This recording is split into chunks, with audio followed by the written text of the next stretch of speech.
Muling umiting ang kaso laban kay dating Pangulong Rodrigo Duterte sa International Criminal Court matapos magsumite ng bagong argumento ang kanyang mga abogado.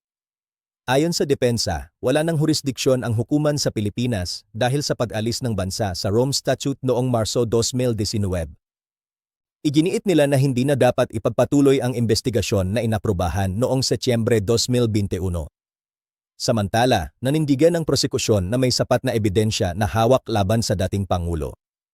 Noong Enero 16, 2026, muling nanawagan ang hukuman sa mga saksi na magbigay ng testimonya upang higit pang palakasin ang kaso. Nakatuon ngayon ang legal na pagtatalo sa interpretasyon ng mga probisyon ng Rome Statute, partikular ang Artikulo 12, Numero 2, 3, Letra C at 127. Na tumutukoy sa saklaw ng jurisdiksyon at epekto ng pag-alis ng isang estado. Kung papanigandang ang prosekusyon, posibleng umusad ang kaso tungo sa paglilitis na may kasong crimes against humanity. Sakaling panigan ng korte ang depensa dahil sa kawalan ng jurisdiksyon, sorpresang makakalaya ang 80 anyos na si Duterte na lalong magpapaalab ng sitwasyon sa Pilipinas sa gitna ng investigasyon sa malawakang korupsyon sa bansa. Mangyaring mag-like, mag-comment, mag-share, mag-follow o mag-subscribe. Maraming salamat po. Mabuhay!